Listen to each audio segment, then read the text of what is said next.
എല്ലാവർക്കും നമസ്കാരം. എന്റർടൈൻമെന്റ് കീഴിലേക്ക് എല്ലാവർക്കും സ്വാഗതം. ഈ കിഴി റിവ്യൂ ആണ് മണിച്ചിത്രത്താൾ. കുറച്ച് നേരം ഒന്ന് സൈലൻ്റ് ആയിട്ടിരിക്കട്ടെ. എന്താണെന്നറിയോ, ഇത് വലുതാണ്. This is huge. പറഞ്ഞറിയിക്കാൻ വാക്കുകളില്ല. അത്രത്തോളം പീക്ക് ലെവൽ തിയേറ്റർ എക്സ്പീരിയൻസ് ആണ് കിട്ടിയിരിക്കുന്നത്.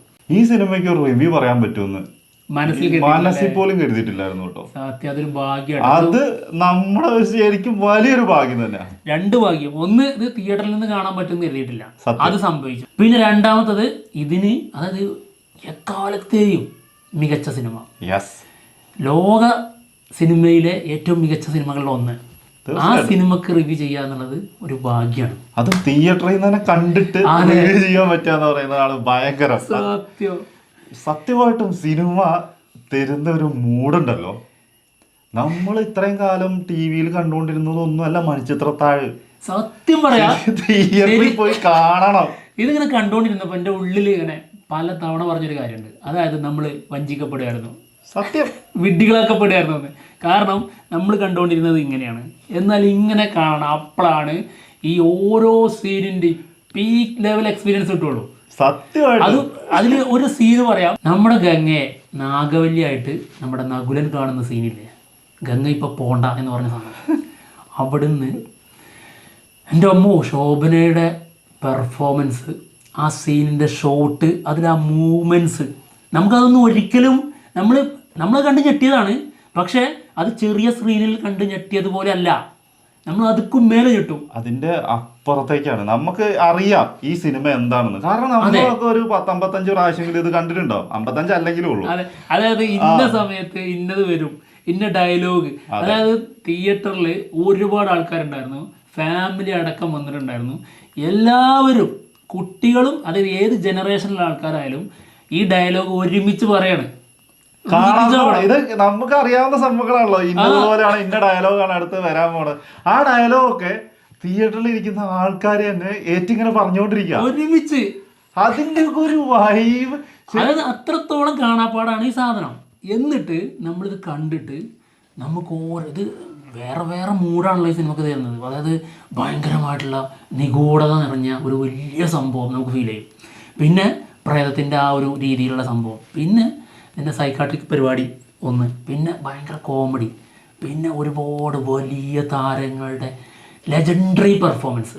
അതെ, വേറെ ലെവല് സാധനം. ലാലേട്ടൻ്റെ കഴിഞ്ഞ എടാ, ഞാനിപ്പോൾ പറഞ്ഞു, ഞാൻ എപ്പോഴും പറയാറുണ്ട്, നമ്മുടെ സണ്ണില്ലേ, സണ്ണി എന്ന കഥാപാത്രം പോലെ ഒരു കഥാപാത്രം വേറെ ഉണ്ടോ? ഉണ്ടാവൂല, അതൊരിക്കലും ഉണ്ടാവൂല. കാരണം അതിനകത്ത് ലാലേട്ടന്റെ ഓരോ ഡയലോഗ് പോലും നമ്മൾ ടി വിയിലൊന്നും കാണുമ്പോൾ ഇത്ര ശ്രദ്ധിച്ചിട്ടുണ്ടാവില്ല എന്നാണ് എനിക്ക് തോന്നുന്നത് കേട്ടോ. ഒരു ഡയലോഗിൽ അല്ലെങ്കിൽ ഒരാളോട് പറയുന്ന പോലെ അല്ല മറ്റേ ആളുടെ അടുത്ത് കൂടി സംസാരിക്കും. സത്യം. ആ സമയത്ത് പോലും ആളെ ഇത് ശൈലിയിലെ മാറ്റമൊക്കെ ശരിക്കും നമ്മൾ ഈ മിക്സ് സ്ക്രീനിൽ കാണുമ്പോഴാണ് ഇതിന്റെ ഒരു എഫക്റ്റ് മനസ്സിലാവണമെന്നാണ്. അത്രയ്ക്കും സോങ്ങുകൾ, ഒരു രക്ഷയില്ലാത്ത ഫീല്. നമ്മൾ ഇത് ഇങ്ങനെയാണോ കാണേണ്ടത് തോന്നിപ്പോകുന്ന രീതിയിലുള്ള ഫീലാണ് ആ സാധനത്തിന് കിട്ടുന്നത്. ഓരോ പാട്ടും തരുന്ന ഫീല്. പിന്നെ അത് മാത്രമല്ല, ഓരോ സീനുണ്ടല്ലോ അതിലിടുന്ന സാധനം കയറ്റി വിടുന്നതും, മറ്റേ അതല്ല, മറ്റേ നകുലനോട് ലാലേട്ടൻ സണ്ണി പറഞ്ഞു കൊടുക്കുന്ന സംഭവം ഉണ്ടല്ലോ, അതായത് ഫുൾ ഡയലോഗ്. ആ സമയത്ത് ഇവളുടെ ദേഹത്ത് നാഗവല്ലി ഉണ്ടെന്ന് അറിഞ്ഞു എന്ന് പറയുന്ന ഒരു സാധനമുണ്ട്. ആ സമയത്തുള്ള ബാക്ക്ഗ്രൗണ്ട് മ്യൂസിക്, എന്റെ അമ്മോ. അതായത് നമ്മുടെ ടേബിൾ ലൈറ്റ് ഇല്ലേ, അവിടെ നിന്നുള്ള ഒരു ഷോട്ട്, ലാലേട്ടൻ ഇങ്ങനെ ഇരുന്നിട്ടുള്ളത് പറഞ്ഞ് വിശദീകരിച്ചു കൊടുക്കുന്നത്, ആ സമയത്ത് കിട്ടുന്ന എക്സ്പീരിയൻസ് ഭീകരം. അങ്ങനെ പല സീനുകളിലും നമുക്ക് ഈ ചെറിയ സ്ക്രീനിൽ നിന്ന് കിട്ടുന്നതിനേക്കാൾ അപ്പുറത്ത് എക്സ്പീരിയൻസ് ആണ് കിട്ടുന്നത് കേട്ടോ. ഒരു വല്ലാത്തൊരു സംഭവം. ക്ലൈമാക്സ് ഒക്കെ ഉണ്ടല്ലോ, ക്ലൈമാക്സ് ഒക്കെ സംഭവം. സാധാരണ നമുക്ക് ക്ലൈമാക്സ് ഇതിൽ ഏതായിരുന്നു ലാസ്റ്റ്, അതായത് നകുലന്റെ മറ്റൊരു രൂപം കൊടുത്ത അതല്ലേ ക്ലൈമാക്സ്. അതൊന്നും ആയിരുന്നില്ല ക്ലൈമാക്സ്, എപ്പോഴോ തുടങ്ങിയിരിക്കുന്നു ക്ലൈമാക്സ്. സത്യം, ഏത് സമയത്ത് തുടങ്ങിയെന്നറിയോ അതിന്. പിന്നെ വേറൊരു കാര്യം പറഞ്ഞുതരാം, ഈ കേരളം കണ്ടത്, ഇന്ത്യ കണ്ടത് വെച്ച് ഏറ്റവും വലിയൊരു കാമിയോ ആണ് ശരിക്കും തിലകൻ. ഇതിന് ഏറ്റവും വലിയ പ്രത്യേകത എന്താ അറിയോ, ഇത് നമ്മൾ കാമിയോ ആണെന്ന് എപ്പോഴെങ്കിലും പറഞ്ഞിട്ടുണ്ടോ? ഇതുവരെ നമ്മൾ ആരും ചിന്തിച്ചിട്ടുണ്ടാവില്ല. തിലകൻ അതായത് ആകെ 2 സീനിലുള്ളൂ. അതെ, ആകെ 2 സീന്. തിലകനും കൂടി മുഴുനീളമുള്ള ഒരു സിനിമ എന്നുള്ള രീതിയിലാണ് നമ്മളിത് കണ്ടിട്ടുള്ളൂ. തീർച്ചയായിട്ടും അത് ചെറിയ കുറഞ്ഞ സമയത്തിന് വന്നിട്ട് തകർത്ത് പോയിട്ടാണ് നമുക്കിത് ഫീൽ ചെയ്യാത്തത്. അമ്പട കള്ള സണ്ണിക്കുട്ട ഒരച്ചിടിയുണ്ടല്ലോ കൈ പിടിച്ചിട്ട് മോനെ. ആ ഡയലോഗൊക്കെ പറയുമ്പോ നമ്മുടെ കൂടെ തിയേറ്ററിൽ ഇരിക്കുന്ന ആൾക്കാർ ഈ ഡയലോഗ് റിപ്പീറ്റ് അടിച്ചുകൊണ്ടിരിക്കുകയാണ് ഓരോ സമയത്ത് ഓരോരുത്തരുടെ അഴിഞ്ഞാട്ടോ. സത്യം. ലാലേട്ടൻ വന്നതിന് ശേഷം ആളുടെ ഇൻട്രോ സീൻ മുതൽ ഇത് കണ്ടതാണ് നമ്മൾ, ഇതിന്റെ എക്സ്പീരിയൻസ് പറയുന്ന കേട്ടോ. ഈ സാധനങ്ങളിൽ ഈ സമയങ്ങളിലൊക്കെ അഴിഞ്ഞാട്ടം ഇത് നമ്മൾ പലതവണ ആവർത്തിച്ചുള്ളൊരു കാര്യമാണ്, എല്ലാവരും പറയുന്നൊരു കാര്യമാണ്. ഇത് ക്ലീശയാണ്, ശരിയാ. പക്ഷേ ഇത് വരാതിരിക്കാൻ കഴിയില്ല. അത് കാണുമ്പോൾ നമ്മൾ വീണ്ടും നമ്മളിങ്ങനെ റിയലൈസ് ചെയ്യാണ് ഈ ലോകത്തിലെ ഏറ്റവും മികച്ച നടന്റെ പെർഫോമൻസ് ആണ് നമ്മൾ കണ്ടുകൊണ്ടിരിക്കുന്നത്. ഏറ്റവും മികച്ച നടന്റെ എന്ന് മാത്രമല്ല, അതായത് ലോകം കണ്ടിരിക്കുന്ന ഏറ്റവും ബെസ്റ്റ് സിനിമകളിൽ ഒരു സിനിമയാണ് നമ്മൾ തിയേറ്ററിൽ കണ്ടുകൊണ്ടിരിക്കുന്നത് എന്നുള്ളൊരു കാര്യം കൂടി നമുക്ക് ഓർമ്മ വരും. പിന്നെ നമുക്കൊരു കാര്യം അറിയാം, ഇതിനകത്ത് അഭിനയിച്ചിട്ടുള്ള ഒരുപാട് ലെജൻഡറി ആർട്ടിസ്റ്റുകൾ ഇപ്പൊ ഇല്ല. ഇവരെയൊക്കെ സ്ക്രീനിൽ വീണ്ടും കാണുമ്പോൾ, അത് ബിഗ് സ്ക്രീനിൽ കാണുമ്പോൾ, ടി വിയിൽ നമുക്കറിയാം, പക്ഷെ അല്ലാണ്ട് ബിഗ് സ്ക്രീനിൽ ഇവരെ കാണുമ്പോൾ ശരിക്കും ഒരു സങ്കടവും വിഷമവും ഒക്കെ വരുന്നുണ്ട്. പിന്നെ ഇവരുടെ അഭിനയം എന്താണെന്നുള്ളത്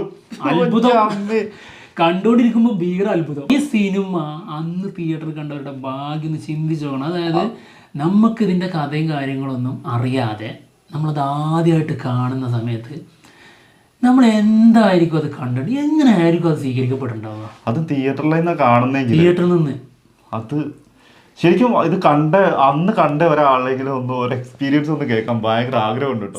അന്ന് കണ്ടവരുടെ എക്സ്പീരിയൻസ്, അന്നത്തെ എഫക്ട് എന്തായിരിക്കും എന്നൊക്കെ ചിന്തിച്ചു പോയിട്ട് സിനിമ. ശോഭനയുടെ നമ്മൾ പറഞ്ഞല്ലോ, ഇതിലെ ഏറ്റവും പീക്ക് ലെവൽ എക്സ്പീരിയൻസ് കിട്ടിയിരിക്കുന്ന സീന് അതാണ് നമ്മൾ പറഞ്ഞ നാഗവല്ലി. പിന്നെ ക്ലൈമാക്സിന്റെ സമയങ്ങളിലുള്ള അവളുടെ ഡാൻസ് കാര്യങ്ങളുണ്ടല്ലോ, ആ സോങ് ഉണ്ടല്ലോ. ആ സോങ്ങോ ഇതിനകത്തുള്ള വരുവാനില്ലാരും പഴന്തമി പാട്ടുണരും പാട്ടൊക്കെ ഇങ്ങനെയാണ് എക്സ്പീരിയൻസ് ചെയ്യേണ്ടതെന്ന് അപ്പഴാണ് തോന്നിയത്. നമ്മൾ അല്ലാണ്ട് കേൾക്കണ പോലെ ഒന്നും അല്ലാതെ അത് വേറെ എന്തൊക്കെയോ ആണ്. അത് അങ്ങനെ അതിനകത്ത് ഇവരുടെ എല്ലാവരെയും നമ്മൾ ടി വി കാണുമ്പോഴൊക്കെ കാണുന്നതാണെങ്കിൽ പോലും ഇവര് ഇത്രയും വലിയ സ്ക്രീനിൽ ഇവരിങ്ങനെ കാണുന്നു, ഈ സോങ് ഇങ്ങനെ പിന്നിൽ പോകുന്നു, ഒരു വല്ലാത്തൊരു അനുഭൂതിയാണ് സംഭവം. പിന്നെ ഇതേപോലെ തന്നെ ഇതിന്റെ ക്ലൈമാക്സ് ഉണ്ടല്ലോ, അതായത് എൻഡ് വരുന്ന ശ്രീദേവിനെ പ്രപ്പോസ് ചെയ്യുന്ന സാധനം, എന്തൊരു ഫീലാണ്. അത് കഴിഞ്ഞിട്ട് ഇവള് ബാൽക്കണിയിൽ നിന്ന് ഓടി വന്നിട്ട് ജനലിലാണ് നിൽക്കുമ്പോ ആ വരുവാനില്ല എന്നുള്ള ആ സോങ്ങിന്റെ ബാക്കി കൂടെ ഇട്ടിട്ടും എൻ്റെ നിർവൃതി അണയ്യാന്നൊക്കെ പറഞ്ഞാൽ അതാണ്. ഒരു സിനിമ കണ്ടു കഴിയുമ്പോൾ നമുക്ക് ഒന്നുമില്ല, കണ്ടു കഴിഞ്ഞു, ഭയങ്കര ഹാപ്പി ആയിട്ട് ഇറങ്ങിപ്പോകും. അതായത് അത്രത്തോളം ഭീകരമായൊരു ഫീലിലാണ് നിർത്തുന്നത്. പിന്നെ എല്ലാം വലിയൊരു സംഭവം എന്തോ ഇവർ ചെയ്തു വെച്ചിട്ടേ എല്ലാ പണിയും കഴിഞ്ഞിട്ട് നമുക്കൊരു ടാറ്റി തന്നിട്ട് അവർ പണിയാനുള്ളത് മൊത്തം പണിതിട്ടുണ്ട്. അത് എല്ലാ കാലഘട്ടത്തിനുള്ളത്, ഏത് ഇനി വരാനുള്ള തലമുറക്കും അതിനപ്പുറത്തേക്കുള്ള തലമുറക്കും ചെയ്തു വെച്ചിട്ട് എന്നിട്ട് ഇവർ ടാറ്റ് നിന്ന് വിടുകയാണ്. ഇതിന് പ്രവർത്തിച്ച എല്ലാവർക്കും അഭിമാനിക്കാം, വേറെ ഒന്നും പറയാനില്ല. അയ്യോ അയ്യോ എൻ്റെ അമ്മ ഒരു രക്ഷയില്ല കേട്ടോ. ഞങ്ങളെ റിക്വസ്റ്റ് ആണ്, നിങ്ങൾ കാണാത്തവരുണ്ട്, തിയേറ്ററിൽ എക്സ്പീരിയൻസ് ചെയ്യാത്ത ആൾക്കാരുണ്ടെങ്കിൽ എന്തായാലും ജസ്റ്റ് ഒന്ന് പോയി കാണാൻ ചെന്നിരിക്കുക. എന്നിട്ട് എല്ലാവരും അങ്ങനെ തന്നെയാണ്, പക്ഷെ അത് കൂടുതൽ പറയേണ്ട സംഭവം. എനിക്ക് ഏറ്റവും ഇഷ്ടപ്പെട്ട ക്യാരക്ടർ ആയതുകൊണ്ട് പറയാട്ടോ, സണ്ണിയുടെ പെർഫോമൻസ് കാണുമ്പോഴേ ഞാൻ മനസ്സിലാക്കുന്നു എന്തുകൊണ്ട് മോഹൻലാൽ ലോകത്തെ ഏറ്റവും വലിയ നടന്മാരിൽ ഒരാളാവുന്നു. ആ ലിസ്റ്റിൽ അങ്ങനെ കയറി പറ്റിയത് അത് അഭിമാനത്തോടെ പറയണം, അത്രത്തോളം അഹങ്കാരത്തോടെ പറയണം. എൻ്റെ അമ്മ ഓരോ നിമിഷവും എനിക്കിത് റിവ്യൂ നിർത്താൻ തോന്നുന്നില്ല അളിയാ. ഞാനും എനിക്കും പറയാൻ നാവിൽ ഇങ്ങനെ കിടക്കുന്നുണ്ട്, അത് പറയണം എന്നുണ്ട് താനും. കാരണം എന്താണെന്ന് വെച്ചിട്ടുണ്ടെങ്കിൽ ഞാൻ അതിൻ്റെ ഇടയ്ക്ക് ഇവനോട് പറഞ്ഞു, അളിയാ ഇപ്പോഴാണ് വിളിച്ചു പറയേണ്ടത് മിസ് യു ലാലേട്ടാന്ന്. കാരണം സത്യമായിട്ടും പറയാണ്, ആ ലാലേട്ടനെ കണ്ടു കഴിഞ്ഞിട്ടുണ്ടെങ്കിൽ, ആ ലാലേട്ടന്റെ പെർഫോമൻസ് നമ്മൾ കണ്ടു കഴിഞ്ഞാൽ നമ്മുടെ ഉള്ളിൽ ഒരു തേങ്ങൽ വരും. സത്യമായിട്ടും ഈ ലാലേട്ടനെ നമ്മൾ ശരിക്കും മിസ് ചെയ്യുന്നുണ്ടല്ലോ. വേറെ കാര്യത്തിന്റെ കൂടെ പറയണ്ടേ, അതായത് റീ റിലീസിനെ കളിയാക്കുന്നവരില്ലേ, അവർക്ക് എനിക്കൊരു മറുപടി തരാനുണ്ട്. ആയ കാലത്ത് പണി നന്നായിട്ട് ചെയ്താല് ഇതുപോലെ ഇങ്ങനെ കൊണ്ടുവരാം. തീർച്ചയായും സിനിമ ഇറക്കി കഴിഞ്ഞാൽ അത് എന്നും സിനിമക്ക് എന്നും വാല്യൂ ഉണ്ട്. ഇത് ഒരു തവണ ഇറക്കിയതല്ലേ എന്നുള്ളതിനൊന്നും ഒരു പ്രാധാന്യമല്ല. ഇത്രേ ഉള്ളൂ, റീ റിലീസിന് എത്തിയതിനു ശേഷം പരാജയപ്പെട്ടെങ്കിൽ ഊക്കാം, തീർച്ചയായിട്ടും. അല്ലെങ്കിൽ അഭിനന്ദിക്കുന്ന വേണം. അത് ഇവരുടെ കഴിവാണ്, കണ്ട് ചെയ്തു വെച്ചതുകൊണ്ടുള്ള ഗുണമാണത്. തീർച്ചയായിട്ടും പോയി കാണുക, എക്സ്പീരിയൻസ് ചെയ്യുക. എക്സ്പീരിയൻസ് ചെയ്യാത്ത ആൾക്കാരായിരിക്കും ഇത് കൂടുതലും ഉള്ളത്. ഇത് തിയേറ്ററിൽ കാണാത്ത ആൾക്കാർ തന്നെ ആയിരിക്കും എന്തായാലും കൂടുതലുള്ളത്. അപ്പൊ എന്തായാലും പോയിട്ട് ഒന്ന് കണ്ടു നോക്കുക.